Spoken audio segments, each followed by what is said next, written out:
Même si peu de gens le savent, en France, des milliers de jeunes sont victimes d'exploitation sexuelle. C'est pour ça qu'on a créé Jéricho, un podcast pour les jeunes où on donne la parole à des experts sur des sujets essentiels pour comprendre et se protéger de ce phénomène. Aujourd'hui, on reçoit Lénaïque Rowe pour nous parler des émotions. Bonjour Lénaïque, est-ce que tu pourrais nous dire quelques mots sur toi et sur ce que tu fais dans la vie ? Bonjour, Lénaïque Rowe, conseiller conjugal et familial. En tant que tel, je suis amené à rencontrer plusieurs centaines de jeunes parents lors de séances d'éducation à la vie affective, relationnelle et sexuelle, dans des établissements scolaires ou non scolaires, en groupe. Mais je peux également recevoir des personnes individuellement pour discuter de tous ces sujets-là dans les centres de santé sexuelle. Et comment je sais quand je suis amoureux ou amoureuse ? Quand on est amoureux ou amoureuse, le cerveau va libérer des hormones particulières qui vont causer différentes réactions.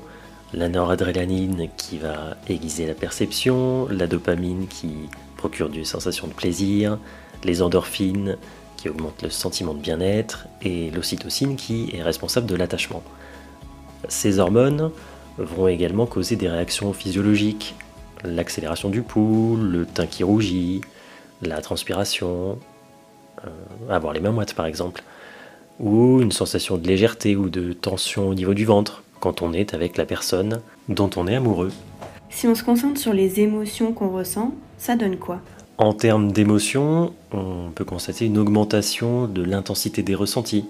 Ça peut aller de l'excitation à l'impatience de revoir cette personne-là, à la tolérance aussi, puisqu'on va avoir une vision un peu idéalisée de cette personne. Ces éventuels défauts ne vont pas nous choquer, ne vont pas nous déranger dans un premier temps. On peut ressentir de la tendresse, de l'affection, de l'empathie vis-à-vis d'elle, donc se sentir peiné quand elle est peinée, se sentir énervé quand elle est blessée. La personne va également davantage occuper nos pensées. On aura envie de passer du temps avec elle, on aura envie de lui exprimer notre affection de différentes manières. Mais ça, ce serait un autre sujet. On va se projeter dans l'avenir avec cette personne-là. Mais du coup, est-ce que ça veut dire qu'on ne ressent que des émotions positives ? Lorsqu'on est amoureux ou amoureuse, on peut également être plus sensible à une émotion comme la tristesse. Se disputer avec la personne en question, par exemple, peut davantage nous toucher que si la dispute devait avoir lieu avec quelqu'un dont on n'est pas amoureux justement, ou un ami, un membre de la famille. Pour certaines personnes, les émotions et les sentiments s'expriment davantage lorsqu'elles imaginent la fin potentielle de la relation.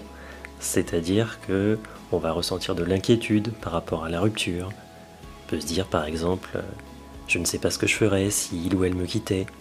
Cette inquiétude elle peut aller jusqu'à un sentiment de jalousie, qui est souvent considéré comme une preuve d'amour, mais qui finalement peut venir contraindre l'autre et peser dans la relation. Le sentiment amoureux, c'est quelque chose de complexe, mais à mon sens, on gagne toujours à échanger ensemble, à partager ses ressentis. Si ce n'est pas possible tous les deux, peut-être à se faire aider, pour que la relation puisse se dérouler de la manière la plus épanouissante possible. Merci de nous avoir écoutés, j'espère que ce podcast vous aura plu et n'hésitez pas à aller écouter les autres.